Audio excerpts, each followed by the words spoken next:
everyone. So that delay each time, I tell you. Hello everyone. Right, as you can gather from the title of the video, today we are talking about coping with a failure. Now, obviously I'm talking about a lift, an attempt that you don't hit. And how do you bounce out of it? Now this morning, I was going for a max on a log floor to overhead. And when I got to the last attempt rather, which was 65 keys, I couldn't hit it. I sort of got it. I'm looking back on the videos. It got to about forehead height, and then and then that was it. That was it. It wouldn't budge any further than there. And it hurts. I'm going to say it does hurt, especially if you think you've got it. And I thought I had it, because I had, swear down, I had logged 65 before. Now, the log I've had for about 3 months, I think. I want to say that, but obviously crossing over from like last year to this year, it gets a bit confusing. But I want to say I've had it for 3 months, and I did do some work with it beforehand. I think I push pressed up 65. I swear I got 65. But it was a struggle, but I got it. But that was obviously following a different program. Obviously, the program I'm running now is much different. The good part. So yeah, how do you cope with the failure? Well, first you've got to accept it. First, you just got to accept the fact that you didn't get it. And yeah, I put mine up on the video's probably still low. Let's have a look. I recorded it on my phone, so it's about a quarter of a way there. It's only been there for about half hour. So yeah, first you've got to cope with it. You've got to deal with it. There's no point pretending it didn't happen. So you just got to, again, you've got to put it on the table and be like, right, okay, there it was, and it didn't go. Now, if I'd have gone for 62.5, I almost 90% guarantee I would have got it. It wouldn't have been pretty, but I would have got it. So I believe I said on the video, the training video, that because I was so sure 62.5 was going to go, I wasn't going to try 62.5. I was going to go straight to 65. Do I regret that? No. No, I don't, because I don't see how confirming what I already was pretty certain, 90% sure about, would have been. Whereas if I'd have got 65, which was what I'd hoped for because I'd lifted it in the past, I think if I'd have not got 65 because I was out of steam from doing 62.5, I might be kicking myself in the teeth a bit for that one. So yeah. So the first way you cope with a failure is you accept it. There is no point in trying to find reasons why it didn't happen. You just have to accept the fact that it did happen. Now, once you've accepted the fact that it did happen, and this is why recording your videos, your lifts, record your lifts, because you can see where you think you stalled, you can see where you think maybe you went wrong, and you can see where you can achieve, where you can progress. What section of that do I need to work at? Now, with a log or a barbell or a floor to an overhead, you're essentially looking at like different sections. First, how do you log? Once you log, do you go up and straight into the lap, and then do you clean and press? Do you like to clean and press in one motion so it just rolls up? Do you prefer to clean, get another breath, then go for a press. If you do that from a cleaning position, do you prefer to dip and then go, or do you still like to try and keep it going? Basically, you've got to look at every section of it. Now, I tend to, once I feel the weight, well, I notice once the weight starts getting a little bit, all right, I'm feeling this now. I tend to deadlift the log up, breathe out, readdress it, pull it down into the lap, get a breath, and then go to clean it, and then go to press it. If I can go from the clean and the press in one motion, I will. That is I would prefer to be able to do that, but I think everyone would. That said, there's just a section where the weight is going to take you out. So, how am I personally going to address this issue with my floor to overhead on the log? First, I'm probably going to focus first. I think I'll be honest, I don't know. I'm not entirely sure. Now, I think because I'm almost certain so I was looking back on the video, and I think where I flunked out basically was I got to about forehead height. It must have been. The bar must have been. Yeah, the log must have been around about this sort of height, and that is where I couldn't go any further. So, as well as working more on my triceps, as I always do, strong triceps will give you a strong press. So, next pressing variation day, which will be a week from now, I'm tempted to try for maybe a strict log from this height. But I'll have to make sure, basically what I've got to do, I've got to make sure I can fit that log in between my rack here. Now I think I can, but I thought I'd get 65 keys today on the log, and I didn't get it. So I'm going to make sure all is safe before I try that. So yeah, I think I'm going to work on that first, and then on the next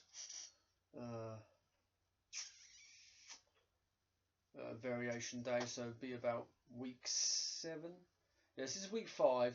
So week 6, I'm going to go for like possible forehead height, chin level, strict overhead with the log, and then maybe on week 7 go for something more tricep focused. Maybe do a floor press with a close grip, because yeah, I saw where it stalled, and it stalled there, and it was like, ah. But there's an argument that I could have, if I dipped a little bit lower, maybe I could have gone a bit higher. But the issue I have with a log is dipping up. You know, it's a great big thing in front of your face. You sort of can't really work out what you're doing as safely or as easily as you could with a barbell. With a barbell, it's easier. It's just easier. So maybe I mean, I could, in theory, to make myself feel a little bit better. The next overhead, or the next pressing variation I could do is a floor to overhead with a barbell. I do think there is more chances of me possibly hitting more weight. However, I don't think that is the best course of action for me. I think it is much better to know where I'm struggling and work with that area first. And if I can maybe strict press a comfortable 60, I'll be a little bit happy with that. as long as if it's strict and I can get it, then I will be happy if it's comfortable. But we shall just have to see what we shall see. See, this is it. This is a tough game to get into, because you put so much effort and you put your all into your lift, and if you don't get it, it's sort of like, I'm not good enough, which isn't the truth. What the truth of the matter is, you don't do these things every single day. And each time you do them, it's not just like walking. It's not a natural physical movement. It is a neurological movement. With strength, you are using obviously as well as your muscles. Really and truly, you are using the full capacity of your central nervous system. That is what sends the signals from your brain to your body to perform the function you are about to do. This is why you see a lot of lifters before they go for a hardcore lift line, shouting, people smacking them around in that. It's to get them psychologically sort of like charged, so that when they go for, when the time comes to lift a little bit of a silly weight, they don't think about the weight, they just think about rage. So, yes, I'm just looking over at the log there going, you beat me this morning. You beat me this morning. But for the mini workouts, I did a thing.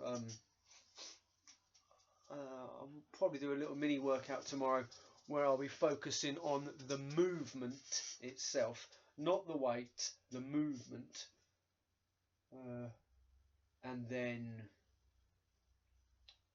yes, I've got a mini workout day tomorrow.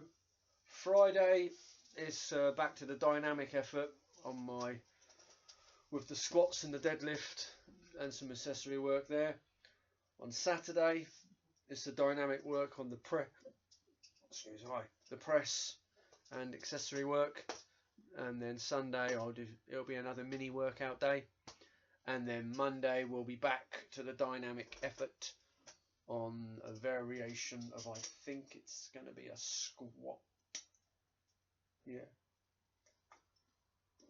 So this is it. I thought, just because I thought it was a nice, I got the time. It's still fresh in my mind. It's still playing on my mind that I missed out that lift. And you'll see in the video, some of my kids were kicking off about something. It was just bad timing, It was like, didn't get the lift, and then some of the kids go, and it was like, oh, everything at once. Then the video that I was watching on YouTube stopped, and I was like, right, I need some background noise quickly. And then the video I clicked to watch to have the background noise of, there was a bloody advert on there. It's like, oh, come on. So yeah, but it's good. It is good to put out your show your weaknesses. Show that you are. We all have weaknesses, and we get them, and yeah, we can either hide them away and pretend they don't happen, or share them. And I think a lot of the time, if you want to be honest about yourself in any capacity, here's the proof. Here's the proof of the pudding. I didn't get that lift. I'm not happy about it, but I didn't get it.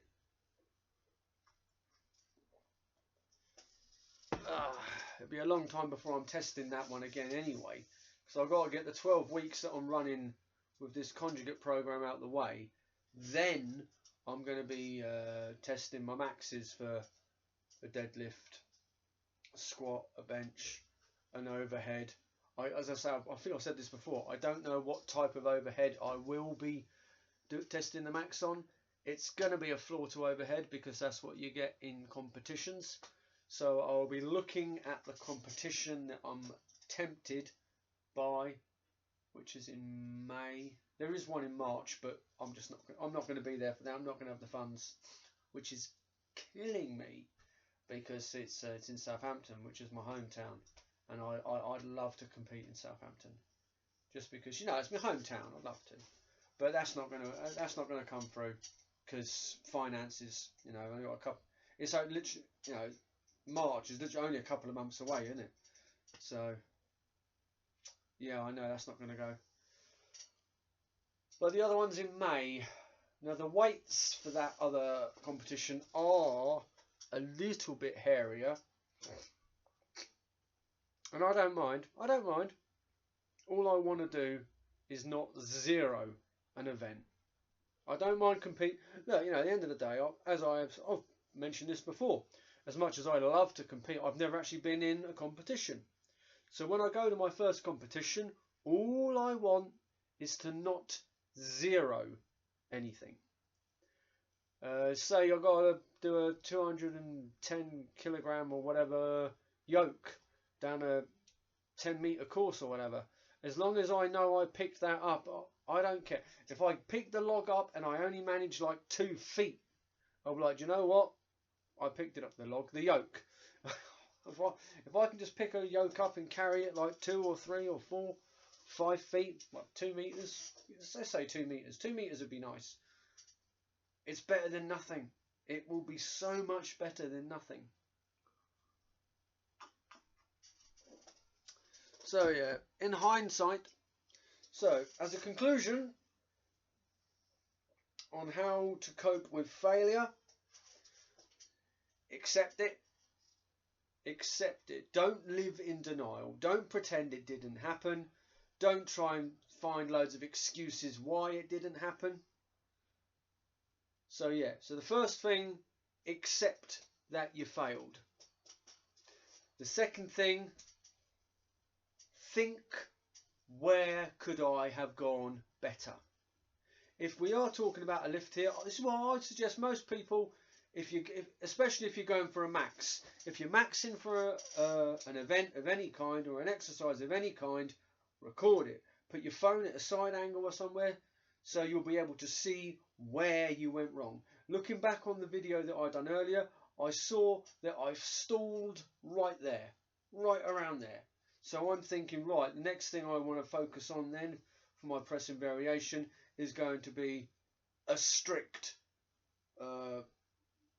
up here. Not a case of, well, I'll clean it up and then I'll do it, because I'll be honest, after I'd done that 65, where the legs are involved in a floor to overhead, especially if you, not just the dipping, picking them up. You know, you don't pick them up straight legged, you dip your legs to roll it up there, so they've already taken a bit of the force. And then if you are adding a dip, that's more force that you're recruiting out of the legs. So when I went for that first one and it didn't go, I know I went for it again, but I was pretty sure it probably wasn't going to go, because when I went to pick it up again, I was like, my straight down my quads were like, nah, this is going to hurt. I tried, didn't get it, but you know. But yeah, so this is it.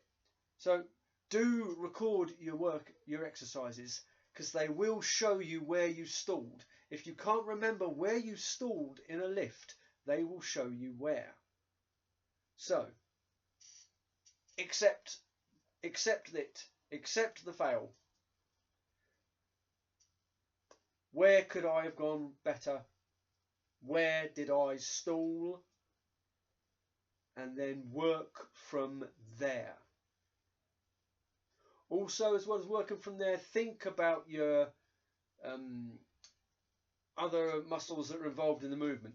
Now, did I fail that movement because I have weak shoulders?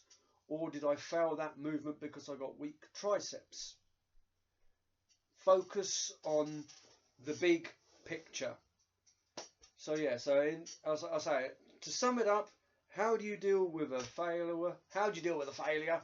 You accept it, you monitor it, you address it.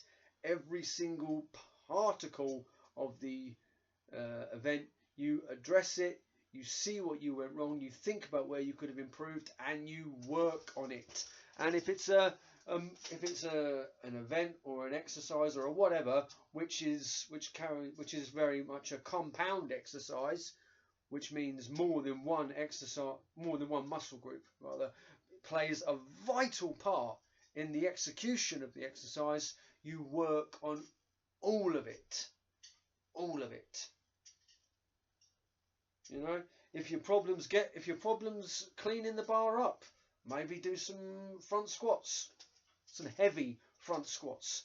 You know, because with a front squat, the weight's in front of you. Whether you can hold it like Olympic style, I can't at all.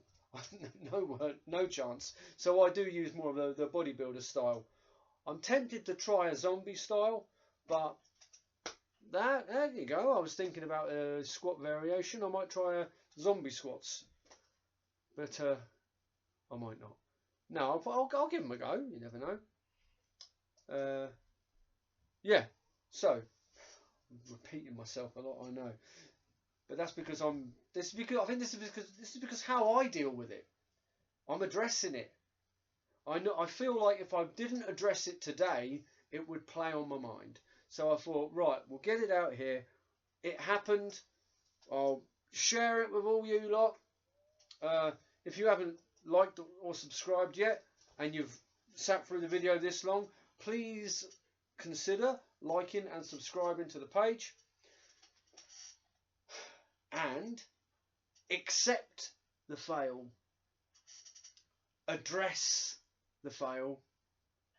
And the hardest part, the hardest one of all of them put together, move on. Right? Move on. You've addressed it. I'm not saying get stronger then move on. You're going to get stronger by addressing the exercise, by working on working on your shoulders, working on your triceps. As I said, if you feel that the issue was cleaning it, work work on the on some work on your triple extensions. You know, get everything right up in the air there.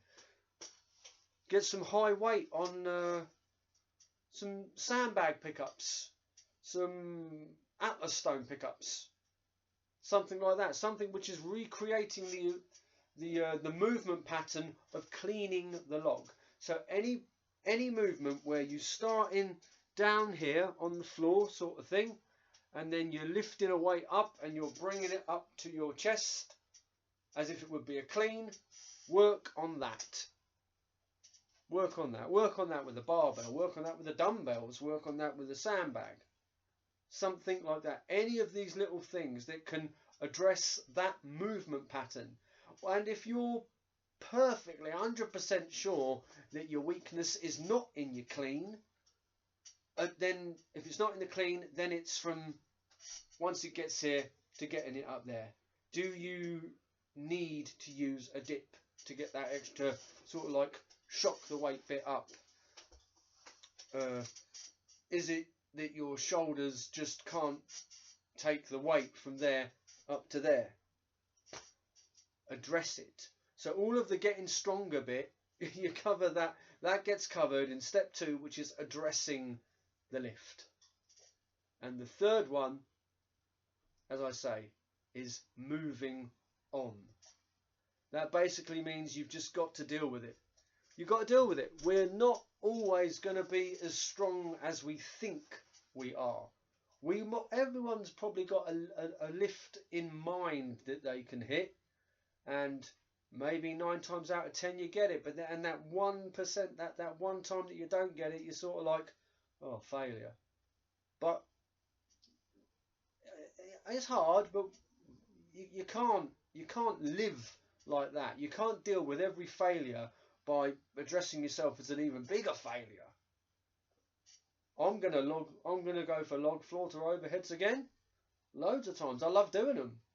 I just would like to be able to do them with a heavier weight. You know, as bad as this day was for me, on Monday I was doing deficit deadlifts. Deadlift standing on a box. I stood on a 3-inch box where the weights are lower down there, and I'd done about maybe 110 or 20, I think, for a couple of reps beforehand. And I didn't see much more than, I was thinking 130, maybe 140, because where you stood on a bench, your legs sort of scrunch up closer to your body, so I couldn't fit a belt on, so I was a bit worried about, well, am I going to be able to keep the air packed in my cord for the lift? And I got a big lift on it. For me, I got a big lift on it. So instead of spending all of today fretting over the lift that I didn't get, that I hoped I would have got, I'm thinking, well, why don't I focus on Monday when I went well beyond where I thought I was going to get on my deficit or box deadlift, whatever you want to call it. So there we go. That's your lot.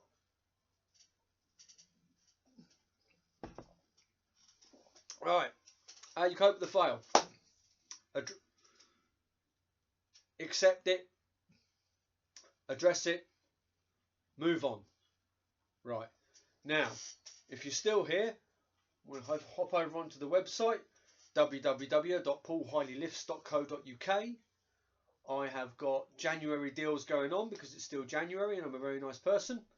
I'm also giving away the chance for you to win 4 weeks of coaching for absolutely free. All you got to do is go onto the website, contact me, send me an email. I'm giving away 3 of them.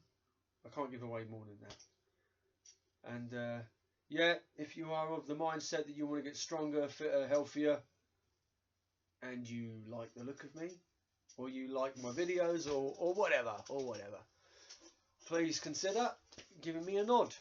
And in the meantime, keep strong, keep happy, and keep healthy. And I'll speak to you all later. Ta-da.